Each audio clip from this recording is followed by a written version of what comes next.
नमस्कार मित्रांनो, आपण पाहत आहात आमचा गुरुजीज व्लॉग यूट्यूब चॅनल आणि मी आहे रावसाहेब फुंदे। बंधू भगिनींनो, आज प्रत्येक घराघरामध्ये विधिवत पूजा करून घटस्थापना झाली आहे। म्हणजेच देवी मातेचा जो नवरात्रीचा उत्सव आहे तो उद्यापासून सुरू होणार आहे।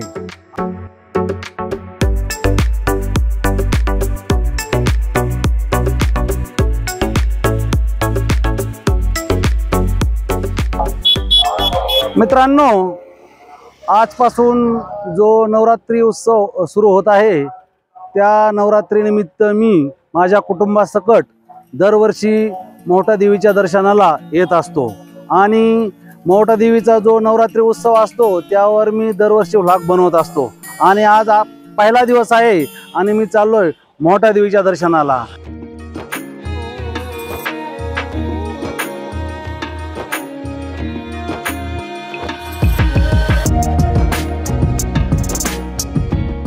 नवसाला पावणारी देवी म्हणून पूर्ण महाराष्ट्रभर मोठा देवी प्रसिद्ध आहे आणि मोठा देवीवर श्रद्धा असणारे लाखो भाविक वर्षभर दर्शनासाठी येत असतात। आणि नवरात्री उत्सवामध्ये तर हजारोच्या संख्येने शेजारील राज्यातील सुद्धा भक्तगण देवीच्या दर्शनाला येतात आणि प्रत्येकाची श्रद्धा आहे की मोठा देवी जे मनामध्ये आपण ठरवलेलं आहे ते पूर्ण करते। माझ्या पाठीमागे आपण पाहू शकता मोठा देवीचं भव्य मंदिर आपल्याला दिसत असेल।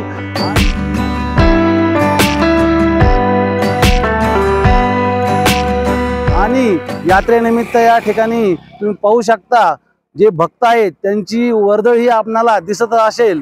तसा आज पहिला दिवस आहे, उद्यापासून या ठिकाणी जसा एक एक दिवस पुढे जाईल तशी भक्तांची या ठिकाणी खूप गर्दी आपल्याला पाहायला मिळेल। महाराष्ट्रातील अहमदनगर जिल्ह्यातील म्हणजे आता अहिल्यानगर जिल्ह्यातील पाथर्डी तालुक्यातील पाथर्डीपासून पूर्वेला 9 किलोमीटरवर मोठा देवीचं मंदिर आहे।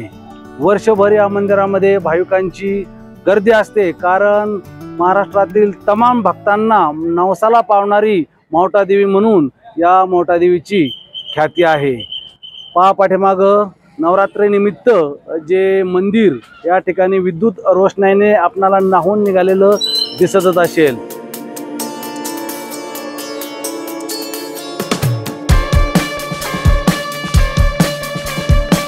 बंधू भगिनींनो, मोठा देवीवर नवरात्री निमित्त रोषणाई कशी असते त्याचप्रमाणे या ठिकाणी आनंद आणि भक्तांमध्ये जल्लोष कसा असतो हे पाहायचं असलं तर नवरात्रामध्येच आपण मोठा देवीच्या दर्शनाला आलं पाहिजे।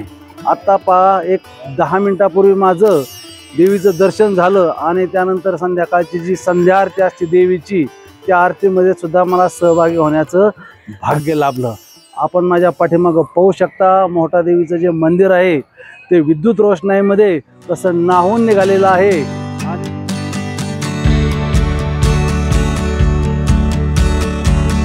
मित्रांनो, आज नवरात्राच्या पहिल्या दिवशी मी संध्याकाळी 6 वाजता श्री क्षेत्र मोठा देवी या ठिकाणी दर्शनासाठी आलेलो होतो।